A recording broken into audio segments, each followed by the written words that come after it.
when the assistant fell for her boss.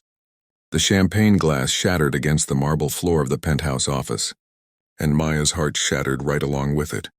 She watched the golden liquid spread across the pristine white surface, much like how her carefully constructed professional boundaries had dissolved over the past 6 months. Her boss, Adriana Chen, stood frozen by the floor-to-ceiling windows overlooking the city skyline, her silk blouse trembling with each breath, tears streaming down her face as she whispered the words Maya had been dreading. "We can't do this anymore." Maya had arrived in New York 3 years ago, with nothing but a business degree from a state school and dreams too big for her small-town upbringing. She had worked her way up from a temp position to become the executive assistant to one of the most powerful women in the fashion industry. Adriana Chen was a force of nature, a self-made billionaire who had built her empire from a single boutique in Chinatown to a global luxury brand that dressed celebrities and royalty. She was brilliant, demanding, and utterly untouchable, or so Maya had thought. The first time their eyes truly met, really met in a way that went beyond the professional courtesy of employer and employee, was during a crisis that threatened to destroy everything Adriana had built. A former business partner had leaked fabricated documents, suggesting financial fraud, and the media was circling like vultures. Maya had stayed until 3 a.m, helping Adriana prepare her legal defense, ordering takeout, making endless cups of coffee, and simply being present in the storm. When the lawyers finally left and silence fell over the office, Adriana had looked at her with exhaustion and gratitude that went deeper than words. She had reached out and squeezed Maya's hand, holding it for just a moment longer than necessary, and in that touch something fundamental shifted between them. Maya tried to ignore it. She threw herself into her work with renewed intensity, maintaining perfect professionalism even as her heart raced every time Adriana walked past her desk. She told herself it was just admiration, just respect for someone she looked up to professionally.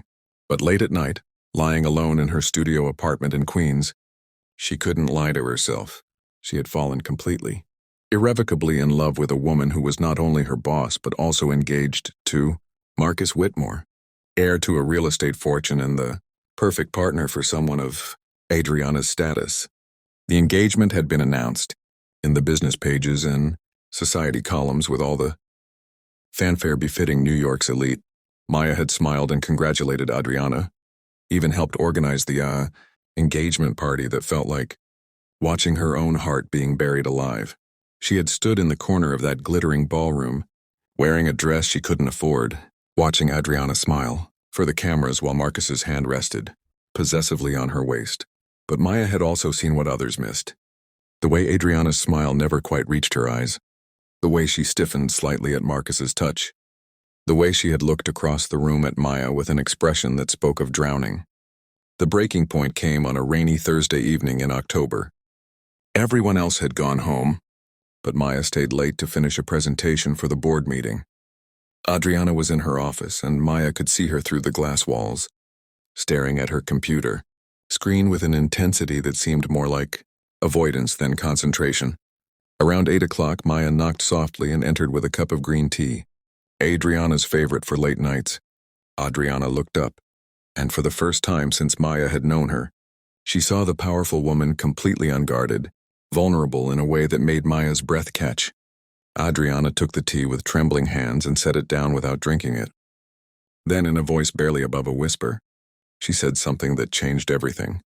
She told Maya that she had been living a lie for 38 years, conforming to expectations, building an empire while burying her true self beneath layers of achievement and appearance.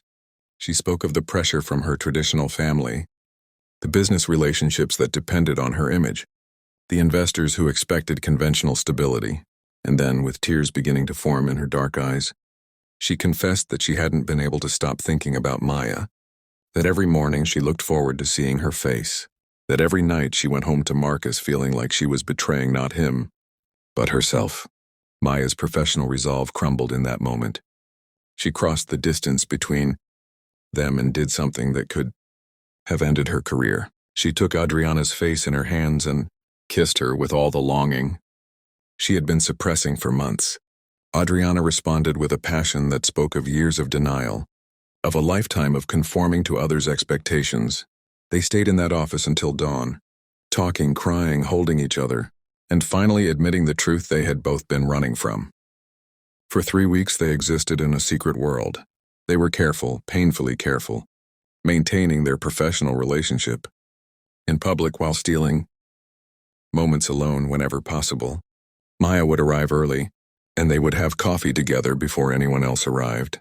They would find excuses to work late, treasuring the stolen hours when the office was empty.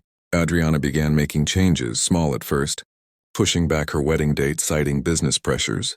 But the weight of the deception was crushing, and the stakes were impossibly high. The complications multiplied like fractures in glass. Adriana's mother called with increasing frequency, pressuring her about wedding plans and grandchildren. The business press speculated about the postponed wedding, some suggesting trouble in paradise. Marcus grew suspicious and more possessive, showing up unannounced at the office, his eyes narrowing whenever he saw Maya. And then there was Maya's own family. Her conservative parents who had barely accepted her college education, let alone the truth about her sexuality that she had never dared to reveal. The industry was equally unforgiving. Fashion might seem progressive, but at the highest levels, it was still an old boys' club where image was everything. Adriana had fought for every inch of respect she commanded, and a scandal would give her competitors exactly the ammunition they needed. There were already rumors about the postponed wedding, whispers that could damage the brand's family-friendly image that advertisers loved. Maya heard the gossip from other assistants, the speculation about Adriana's cold feet, about Marcus's alleged affairs, about business troubles.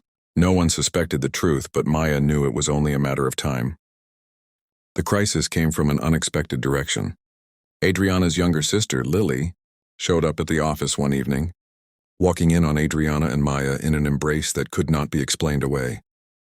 Lily stood frozen in the doorway, shock transforming into understanding and then into something that looked like anger. She demanded to know how long this had been going on, accused Maya of taking advantage of her sister's stress, threatened to tell their parents everything. Adriana, finding strength Maya had never seen before, stood up to her sister in a way she had never stood up to anyone in her family. She told Lily that Maya was not at fault, that this was about her own truth that she had been running from her entire life, that she was tired of living for everyone else's expectations. But Lily's ultimatum was clear and cruel. If Adriana pursued this relationship, she would tell their parents, who would pull their support from the business. She would tell Marcus, who would undoubtedly sue for breach of contract and emotional damages. She would make sure the story leaked to the press in the most damaging way possible. The family name, the business, everything Adriana had built would be destroyed. And for what? For a relationship with her assistant that the world would see as inappropriate regardless of the genuine feelings involved? Lily gave Adriana 48 hours to end things with Maya and recommit to Marcus, or face complete ruin. Maya spent those 2 days in agony, watching Adriana withdraw into herself, the powerful woman she loved becoming once again the controlled, perfect image the world expected.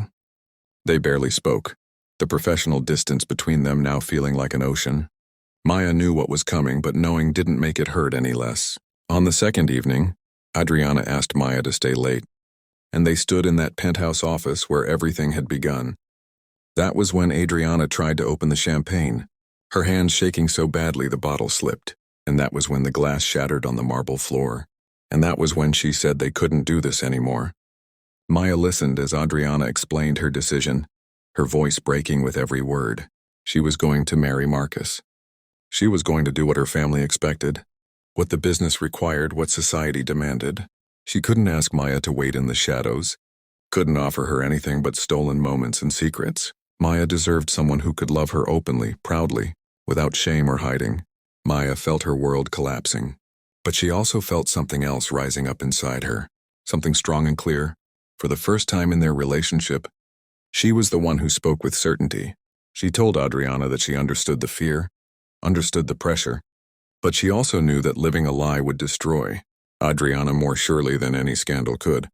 She spoke of her own journey to accepting herself, the terror of coming out to her family, the risk of losing everything familiar and safe. And yes, she had lost some things. Her relationship with her parents was strained. Some friends had drifted away, and her path had been harder than it might have been. But she had gained something infinitely more valuable: the ability to live authentically, to love without shame, to wake up each morning as her true self. Maya took Adriana's hands and spoke words that came from the deepest part of her heart. She said that she loved Adriana, not just for her success or power or beauty, but for the vulnerable, real person beneath all the armor. She said that she couldn't make this choice for her, that Adriana had to decide for herself what kind of life she wanted to live. But whatever Adriana chose, Maya would not settle for being a secret, would not accept the crumbs of a hidden relationship. She deserved more than that, and honestly, so did Adriana. Then Maya did the hardest thing she had ever done. She resigned, effective immediately, and walked toward the elevator. She made it to the lobby before she heard Adriana calling her name, running after her in bare feet, having kicked off her designer heels somewhere. In the mad dash down 20 floors of stairs because waiting for the elevator was apparently too long, Adriana was crying and laughing and completely disheveled. Her perfect composure shattered in the most beautiful way. She said that Maya was right, that she had been a coward, that 38 years of living for others was enough. She didn't know how it would work out, didn't have a plan for the first time in her meticulously organized life, but she knew that she couldn't let Maya walk away. The fallout was exactly as bad as they had feared, and somehow they survived it anyway. Adriana broke off her engagement, and Marcus did indeed sue, though they eventually settled out of court. Her parents were devastated, her mother refusing to speak to her for months. The business press had a field day, and several conservative investors pulled out. Lily made good on her threat to leak the story, but somehow in the telling, it became less of a scandal and more of a moment. Younger consumers rallied around the brand, praising Adriana's courage. Several LGBTQ+ organizations reached out in support. The industry, always hungry for the next narrative, shifted from condemnation to celebration of authenticity. Maya and Adriana faced the storm together, and not as employer and employee, but as equals in love and courage. Maya found a new position at a different company, one where her relationship wasn't a conflict of interest, where she could build her own career on her own merits. Adriana restructured her business, brought in new investors who valued progressive values, and slowly rebuilt her relationship with her family. Her mother eventually came around, though it took meeting Maya and seeing her daughter's happiness to truly understand. A year later, they stood together at a small ceremony in upstate New York, surrounded by the friends and family who had chosen to support them. Adriana's mother was there, dabbing her eyes with a handkerchief, finally seeing her daughter not as a disappointment but as someone brave enough to choose truth over comfort.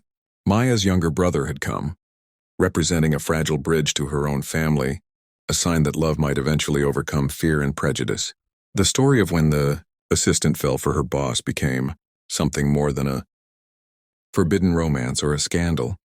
It became a testament to the courage required to live authentically in a world that often demands conformity. It became a reminder that love, real love, asks us to be brave enough to choose it even when the cost seems impossibly high. Maya and Adriana learned that the price of truth is steep, but the cost of living a lie is steeper still. They learned that sometimes the most professional thing you can do is quit, and sometimes the most powerful thing you can do is be vulnerable. If this story touched your heart, if you believe in the courage it takes to love authentically, please take a moment to like this video and share it with someone who needs to hear this message. Your support helps stories like this reach people who are struggling with their own truths, who need to know they're not alone.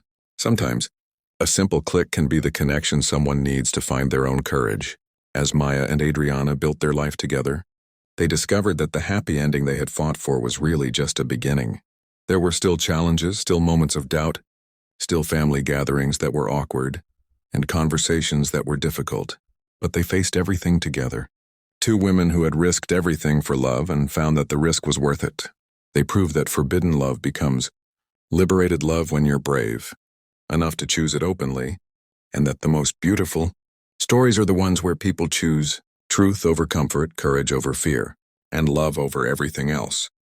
If you're struggling with your own truth, if you're facing your own impossible choice, please take a moment to leave a comment below. Share your story, your hope, or just a word of support for others who are on this journey. This community is here for you, and sometimes knowing you're not alone makes all the difference. In the end, The assistant who fell for her boss taught the world something important. That love shouldn't have to hide in shadows, that authenticity is worth fighting for, and that sometimes the most powerful thing we can do is simply tell the truth about who we love and who we are. Their story reminds us that courage isn't the absence of fear, but the decision that something else matters more than fear, and that real love, the kind worth having, is always worth the risk of choosing it bravely, openly, and without apology.